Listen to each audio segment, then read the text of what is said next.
Hey there, travel enthusiasts. Ready to explore the vibrant city of Warsaw? It's got pierogies, palaces that look like they were designed by Liberace on a bender, and more history than your grandpa's knee. Let's dive into the top 10 best places you absolutely must visit.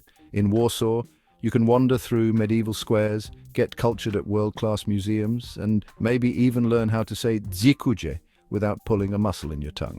So grab your babkas and your sense of adventure, because we're about to embark on a hilarious journey through the heart of Poland. This is your official guide to the best of Warsaw, brought to you by yours truly, a guy who once thought pierogies were just oversized ravioli. First up, we're hitting the Old Town Market Square, which is like stepping into a postcard from the 16th century, except with way more selfie sticks. You got cobblestone streets, colorful buildings, and enough history to make your head spin. Seriously, this place is old. It's been around since the 13th century, and it's seen it all. Wars, fires, plagues, you name it, it's happened here. But don't worry, they cleaned up the plague part. Speaking of the buildings, you gotta love the colors. They're like a box of crayons exploded, but in a good way. Legend has it that the buildings were painted in such vibrant hues to cheer people up after a particularly nasty bout of the plague. You know, because nothing says "get well soon" like a bright pink facade. And listen, you can't come to the Old Town Market Square without trying some traditional Polish food. I'm talking pierogies, kielbasa, bigos. It's a culinary adventure, folks. Just be sure to wear your stretchy pants. Soak it all in, grab a drink at one of the many outdoor cafes, and watch the world go by. Next stop, the Royal Castle. Now this place is fancy. We're talking gold trim chandeliers the size of my car, and enough velvet to make a Kardashian blush. It was originally built in the 14th century, but then those party animals, the Swedes, came in and kinda trashed the place in the 17th century. But hey, who hasn't woken up with a little remodeling regret after a wild night? The good news is they rebuilt it, and now it's more glorious than ever. You can wander through the royal chambers, check out the art collection, and pretend you're a king or queen for a day. And if you're lucky, you might even spot one of the famous Warsaw pigeons hanging out on the balconies. Seriously, watch your head.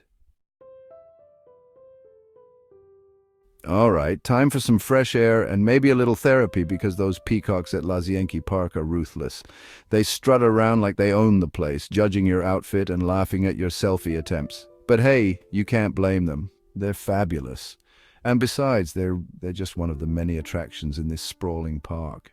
You've got gorgeous gardens, serene lakes, and even a palace on an island. It's like something out of a fairy tale, except instead of a princess locked in a tower, it's just me trying to get a decent picture with a peacock.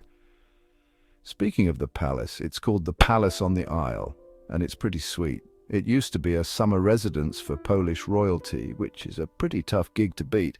Łazienki Park is the perfect place to relax, enjoy nature, and maybe even make friends with a peacock. Okay, folks, get ready to feast your eyes on the Palace of Culture and Science. Now, this building is, how do I put this delicately, a bit of a controversial gift. You see, it was a gift from Stalin to the Polish people back in the 1950s. And let's just say it wasn't exactly on everyone's wish list. Some people love it, some people hate it, but everyone agrees it's big. I mean, this thing is massive. It's the tallest building in Poland, and you can see it from pretty much anywhere in Warsaw. It's like a giant concrete wedding cake that nobody asked for. But hey, it's not all bad. You can actually go inside and check out the views from the observation deck, which are pretty spectacular.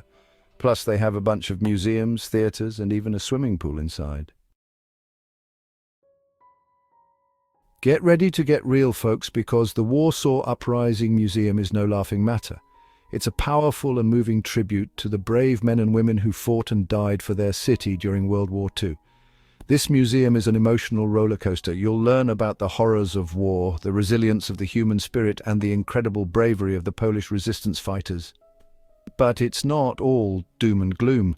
The museum does a fantastic job of telling the story of the uprising in an engaging and interactive way. You'll see authentic weapons, walk through recreated streets, and even hear first-hand accounts from survivors. It's an experience that will stay with you long after you leave the museum. Trust me, you'll walk out of there with a whole new appreciation for the city of Warsaw and its people. All right, back to the fancy stuff. If you're looking for a break from the hustle and bustle of the city, look no further than Wilano Palace. It's like a little slice of Versailles, right here in Warsaw. This place is dripping with opulence. You've got stunning Baroque architecture, lush gardens, and even a vineyard. It's the perfect place to spend an afternoon pretending you're royalty. You can wander through the lavish rooms, admire the artwork, and imagine what life was like back in the 17th century. Just try not to trip over any peacocks. They seem to be everywhere in this city. And while you're there, don't forget to check out the gardens. They're absolutely breathtaking, with fountains, sculptures, and even a maze. Just try not to get lost. So put on your fanciest clothes, grab a glass of wine, and enjoy the royal treatment at Wilano Palace.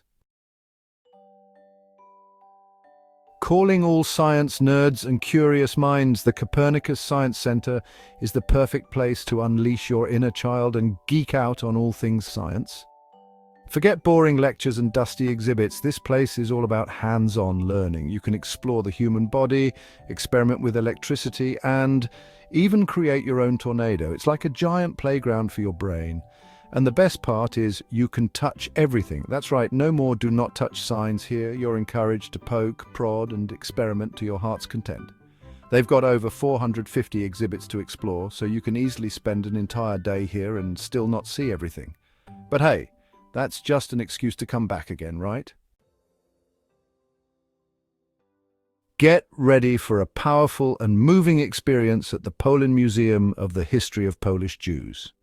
This museum tells the 1,000-year history of Jewish life in Poland, from its vibrant beginnings to the horrors of the Holocaust.